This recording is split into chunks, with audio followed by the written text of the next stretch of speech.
Доброго времени суток, дорогие друзья! И в этот прекрасный вечерний час у нас в студии в рамках проекта «Устная история» я, Алена Маслова, и наш сегодняшний гость Тим. Добрый вечер, Тим. Добрый вечер. Расскажите немножко о себе. Я приехал из России 2 года назад сюда. Я жил до этого в городе Москве и Санкт-Петербурге. Но сейчас в Бишкеке уже 2 года. И здесь я сейчас работаю в сфере клиентского опыта в местной компании. В России в разных сферах работал, от продаж до много чего. Мгм. Порядка 10 профессий я сменил. И, наверное, самое значимое — это занимался одеждой, был предпринимателем. Вот так сейчас я в Бишкеке. Это очень интересно, и сегодня у нас была небольшая история по поводу попытки предпринимательства именно текстиля здесь, в Бишкеке. Расскажите немножко о том, как вам показалось, Бишкек является ли благоприятной средой для начинания собственного дела? Или вы как-то были заняты другими вещами, на это внимание не обращали?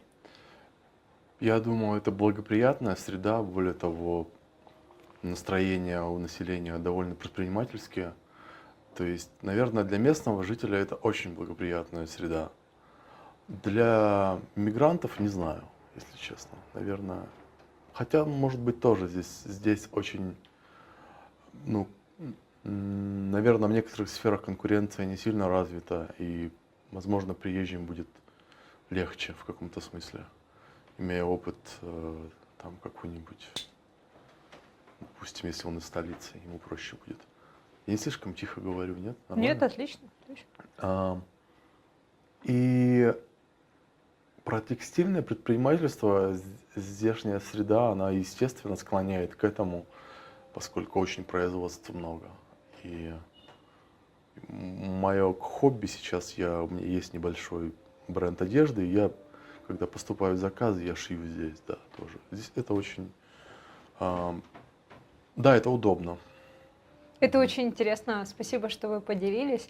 По поводу того, как вы приехали сюда и стали обживаться. Расскажите, пожалуйста, какие-то бытовые привычки нужно ли было менять, или, в принципе, все осталось вот в той поре, как и было? Это было 2 года назад, сейчас я привык уже, наверное, ко всему. А поначалу мне было, я привыкал к оплате, то есть, наличные более распространены, надо было привыкнуть опять к наличным. Мгм. Наверное, вот это. Еще из хорошего вот довольно все близко, наверное, к этому привыкаешь. Это было непривычно в хорошем смысле. Сразу квартиру нашли? Я жил первые 3 месяца, я жил у своей бывшей девушки, и поэтому у меня была возможность оглядеться. Мгм. А после этого я нашел квартиру в Чате, тоже в эмигрантском. Что касается того, что нужно было оформлять карту и ходить в ЦОН, были ли какие-то трудности или все довольно легко и понятно прошло? Все довольно легко и понятно прошло. Мгм. Касаемо карт, тут нет вопросов. Касаемо ЦОНа, нет, это зачастую даже проще было, чем вот если приходить, как это называется в России, это место, куда мы ходим, МФЦ. МФЦ, да. Это быстрее, чем в МФЦ, в то время, когда еще туда ходили в МФЦ. Сейчас я не знаю, там госуслуги или что там. С русским языком также удобно, конечно же, как и в России, да, то есть практически все в Бишкеке говорят на русском языке, но вот в Мгм. плане настроения, вот в плане функционала поняли, а в плане настроения, жизнь в Бишкеке, она как-то поменяла вас? Сделала ли более, например, спокойным или наоборот, то есть что-то произошло в плане уклада? Вы имеете в виду национальное влияние и национально-культурное влияние на вот это, да? Я имею в виду, да, можно национальное, можно структурное, можно даже отметить, что оказало влияние и какое влияние. То есть в самом общем виде. Вот заметьте какие-то Мгм. изменения. Не знаю, ли это относится или нет, но поскольку как бы у нас среда иммигрантская, то наличие и вообще проживание в иммигрантской среде, то есть вот в этом пузыре, так скажем, оно, конечно же, влияет очень сильно. Это одно. А второе влияние именно местное, а не, вот, не влияние этих обстоятельств, о которых я сказал, а именно местное влияние. Вот сейчас уже сложно это отслеживать, поскольку хочешь ты того или нет, ты ассимилируешься и перестаешь замечать уже многие вещи. Мгм. Ам, Наверное, я стал меньше ходить пешком. Что еще? Нужно вспоминать. Ну, вот это самое первое, что пришло в голову. Мгм.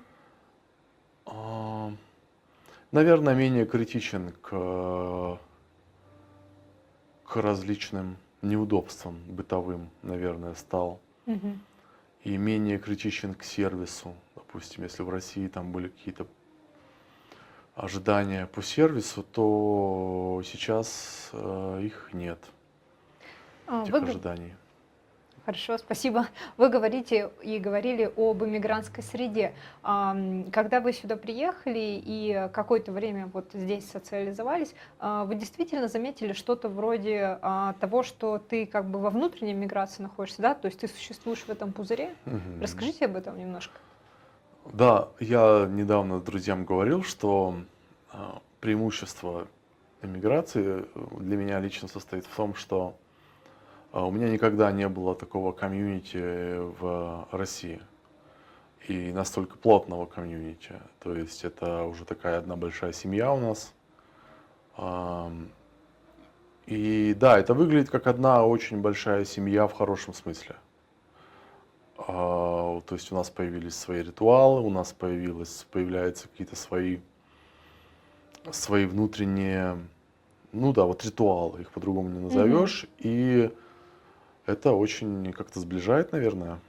И говоря про этот пузырь, да, наверное, мы все-таки отгорожены от чистом виде в чистом виде Кыргызстана. Все-таки мы, да, вот так находимся. У нас здесь получается свой такой некий Брайтон-Бич. И если бы здесь не было русского языка, и была бы необходимость острая учить кыргызский язык, я думаю, что мы бы все равно бы, мигранты, все равно бы не учили бы кыргызский язык, а делали бы вот эти же, вот то же самое, как в Соединенных Штатах русские, которые, это россияне точнее, которые живут по 10 лет и не знают языка. Я думаю, было бы то же самое. То есть мы в пузыре существуем То есть во здесь. внутреннюю миграцию бы ушли. Спасибо, это очень интересно, очень интересно. Вот вопрос про ритуалы. Расскажите один или два. М. Ну, я так скажу уклончиво. Мгм. Э, Ну, допустим, мы реагируем допустим, поскольку мы иммигранты, да, и Мгм. у нас есть еще некая связь с РФ, Мгм. то мы на некоторые, допустим, происшествия или события в России политически реагируем одинаково, да, и устраиваем, Мгм. из чего-то устраиваем праздник, из Мгм. чего-то не устраиваем праздник. Мгм. Ну вот как либо из чего-то мы устраиваем дни скорби. То есть это в целом все понимают Мгм. и вот так вот с этим связаны в основном. Ну еще Объединяет. хорошее из привычек то, что м, да, в Москве или в Питере ты не можешь позвонить. Ну, допустим, если мы устраиваем вечеринки какие-то, есть некоторые люди, которые просто приходят и все, без предупреждения, ты знаешь, что они придут, и это хорошо. Они просто приходят, все, молча, потому что они знают уже, что они свои. Вот это, мне кажется, довольно, это прекрасно. Действительно, домашняя атмосфера Кыргызстана роднит людей, делает их более родными, что не скажешь о жизни в больших городах, где Мгм. все на довольно такой большой, часто очень формальной дистанции находятся друг от друга. Здесь я с вами согласна, Тим. По поводу культуры, расскажите, да, оказала ли влияние кыргызская культура, или вы еще пока не очень знакомились, может быть, было некогда, но вот есть ли какие-то изменения? В картине мира. Я думаю, что это какие-то изменения, их сейчас очень сложно мне сейчас отследить. Наверное, все-таки нет. Мгм. Но если, допустим, а что именно, какое именно влияние культуры мы могли бы рассмотреть здесь, Мгм. допустим, что вот вопрос? Например, у меня появилась такая трансформационная практика в отношении к жизни, что местное население не всегда реагирует на календарь, они вот больше как бы юрса, то есть больше полагаются на... Хотя расписание тоже довольно точное, Мгм. и деловая среда, конечно, очень развита, но многие полагаются на обстоятельства, да, то есть и это Мгм. считается нормой, и, ну, Восток, в принципе, медленнее. Я вот о чем. Если как бы европейцы Мгм. посмотрят на Восток, в силу того, что европейцы имеют не очень большую, наверное, историческую глубину, да, исторический контекст. То есть, ну вот мы привыкли даже в христианстве, да, 2000 лет до нашей эры. А здесь мы можем встретить источники 5000 лет до нашей эры, да, Мгм. 4000. То есть здесь, естественно, люди, жившие поколениями, они уже, знаете, вот я так к этому отношусь, как будто вот они уже видавшие виды, но они уже ко всему привыкли, они уже не Мгм. удивляются. Мгм. И вот, да. Я боюсь, что, наверное, вот культурное влияние я еще не отследил. Я Мгм. не вот именно такое что-то фундаментальное, что влияющее. Я даже не задумывался об этом на самом деле. Но опять же, вот эта отгороженность наша и проживание в бабле, Мгм. ну, оно этому мешает. Мы хватаем только по верхушкам, смотрим какие-то вещи, вот именно то, что на поверхности. Вот. Мгм. Если специально не изучать, то и не узнаешь, наверное, Мгм. так. А вы путешествовали до этого? И если да, то много? И немного я ездил в Европе, в некоторые страны, в Италию, во Францию, в Германию, был очень неподолгу. Мгм. Ну, Египет, Турция и все вот эти страны для отдыха, которые обычно используют. Так что нет. Ну и в Кыргызстане я в целом второй раз здесь. Я до этого был здесь на пару дней, приезжал опять же М. к Мгм. девушке своей. Мгм. Мгм. И показался ли вам Кыргызстан каким-то оригинальным? Вот среди всех стран, например, да, то есть у Мгм. нас есть вот это какое-то обобщенное понимание Европы, обобщенное понимание действительно Турции Мгм. и Египта как туристических каких-то мест, хотя это абсолютно разные Мгм. культуры, абсолютно Да, разные да, да. страны. Оригинальным. М, Оригинальным. Ну, наверное, как бы отрицать это невозможно, на самом деле. Хотя здесь и присутствуют вот эти элементы вот этого влияния, ну, СНГ, как назвать это, я не знаю. Вот это постсоветские артефакты, они, конечно же, присутствуют и в архитектуре, и хотя бы в том самом факте, что все знают русский язык, как бы, понимаете? Вот здесь, наверное, но оригинальность все-таки присутствует. Я, опять же, вот вы меня поймали, я не думал в таком ключе, так вопрос не ставил. Ам, Безусловно, Кыргызстан отличается от тех всех стран, в которых я был. Это безусловно. То есть, да, конечно, оригинальность. Оригинальность есть, и сейчас она еще и больше развивается ввиду того, что возвращается м, народ к языку их, то есть туда больше идет уклон, так что мне кажется, все будет еще больше хорошо в А, этом плане. Спасибо за это. И вот Кыргызстан, он больше понятный или непонятный? И если какие-то аспекты понятные, какие-то более непонятные, расскажите, вот это Мгм. противоречивость есть ли? М, Понятный или непонятный? Мне как, наверное, не хочется, конечно, выглядеть как идущий к реке, которому абсолютно понятно все, но мне за эти 2 года меньше вопросов стало. То есть мне скорее больше Кыргызстан понятен. И даже в тех вопросах, где он непонятен, ты понимаешь, как бы, да, как немножко тавтологически, что ну вот есть различия, да, все. И ты понимаешь, что ты чужой, ты другой. И в этом моменте тебе понятно. Вот когда ты понимаешь, что ты чужой, и ты навряд ли будешь прям каким-то супер своим, да, и в этот момент, когда ты, по крайней мере, я в этом, ну, это признаешь и говоришь, что вот тогда в этом плане тебе становится опять все понятно. Но моментов недопонимания, конечно же, много, и зачастую они связаны с языком, потому как, даже говоря на русском языке, все равно языковой барьер присутствует, потому что русский язык здесь тоже свой. То есть они когда здесь по-другому используют, то есть в любом случае будет языковой барьер, и может показаться, что что-то не так, да, вот вроде бы говорим одними словами, но полнейшее недопонимание, люди не приходят на встречи, огромные прям, как будто мы не договаривались, и это проблема именно языка, как я понял.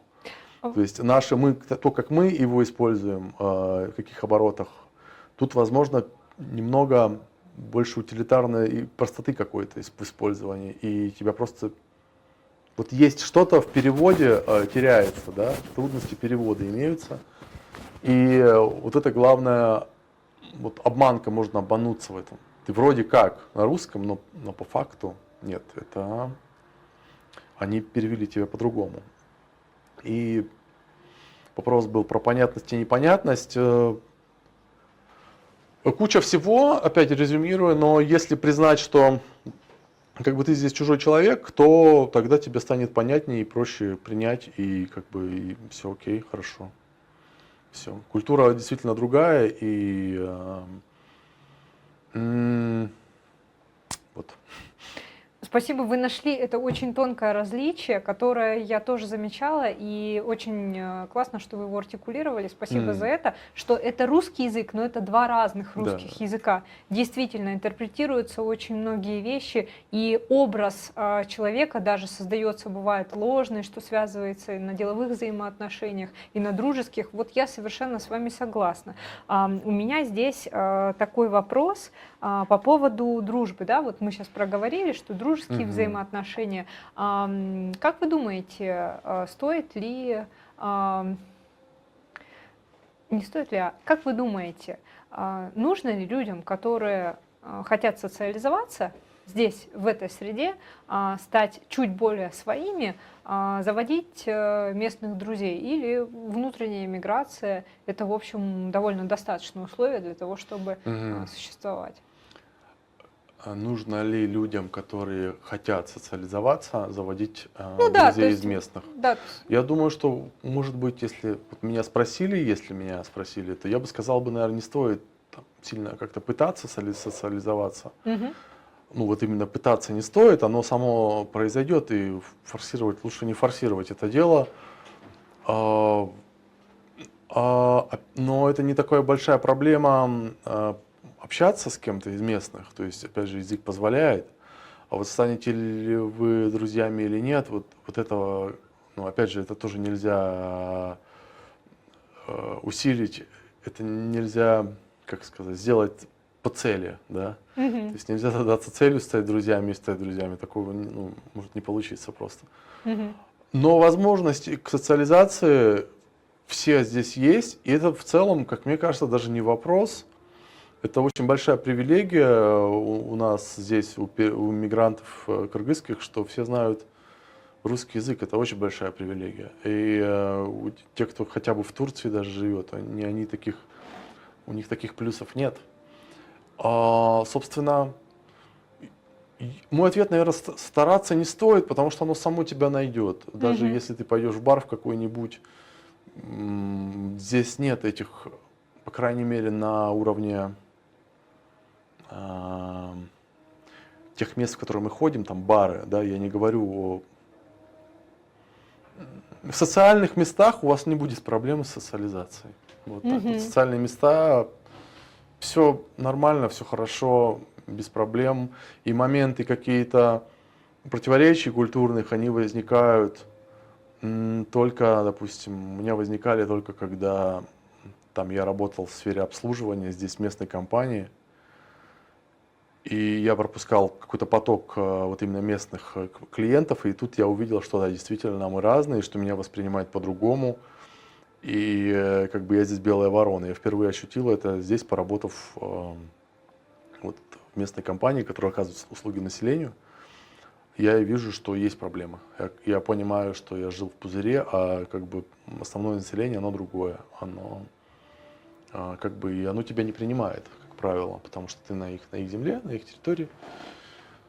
Вот, поэтому вот как-то так, живем в пузыре. Мгм. Кыргыз с юга тут же различит кыргыза с севера, кыргыза с юга, соответственно. Да. Также бывает много поговорок, местных традиций, в том числе такой культурной, раннекультурной магии, да, связанной с шитьем, связанной с изготовлением талисманов. И все это имеет смысловую нагрузку для кыргызского народа.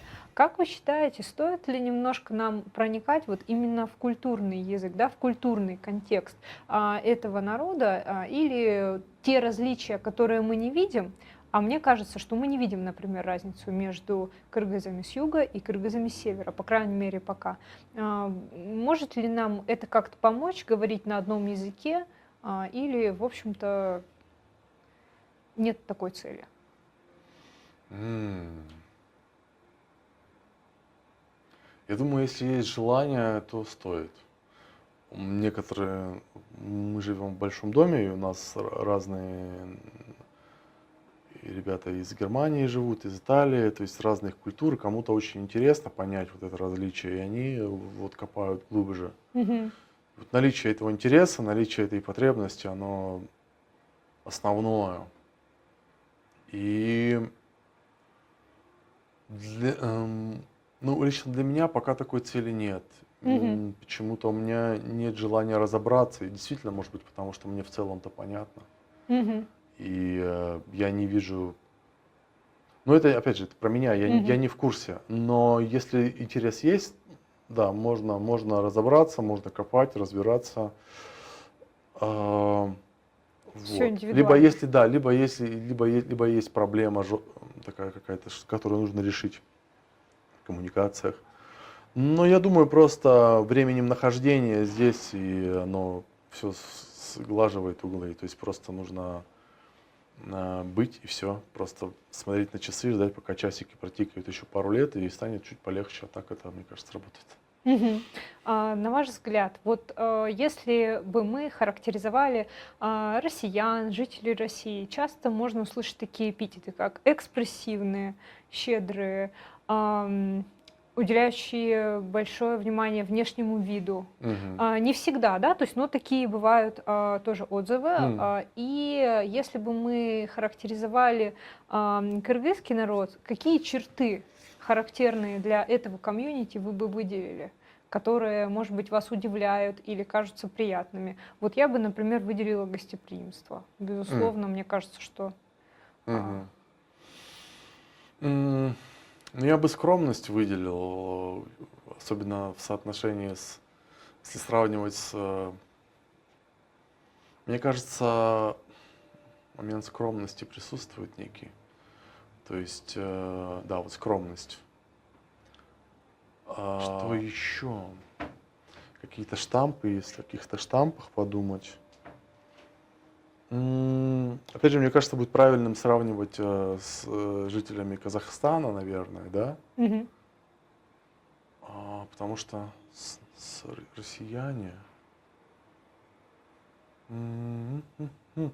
Ну, все-таки это больше такой, ну, более патриархальный, консервативный настрой такой больше. мгм, И это семейность, это полный набор, то есть вот этого всего, то есть и уважение к старшим, семейность, уважение к возрасту, Да, то есть как бы первые вопросы, как правило, это как тебя зовут и сколько тебе лет, да, как правило. То есть вот вопрос возраста, он здесь играет роль и определяет вообще довольно много чего, как я понял. Вот именно возраст, цифра, вот это. Важно знать, допустим. Наверное, вот это все семейность, некая такая патриархальность, конечно, не супер грандиозная в сравнении там с арабскими странами, но такой вот середина верхней трети. Русская художественная литература и информация. Нуждаетесь ли вы в этих источниках? И если да, как вы добываете информацию? Русская литература нет, я давно уже не читаю, тем более русскую литературу, она своеобразная, по-моему. Поэтому нет, русской литературы нет. Источник информации в интернет, как обычно, я слежу за тем, что там происходит сейчас. Удалось ли уже где-то здесь побывать? И если да, какие места показались вам удивительными, не похожими на достопримечательности русской культуры, что логично?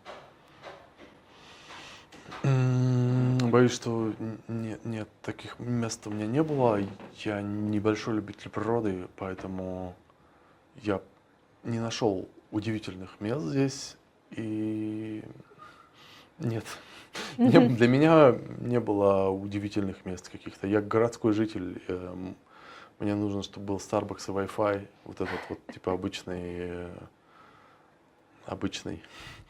Поэтому нет, наверное, для таких людей, как я, наверное, здесь удивительных мест не будет. Но для большинства людей, опять же, моих друзей, конечно же, их будет здесь море этих мест, горы и вот это вот все, Иссык-Куль.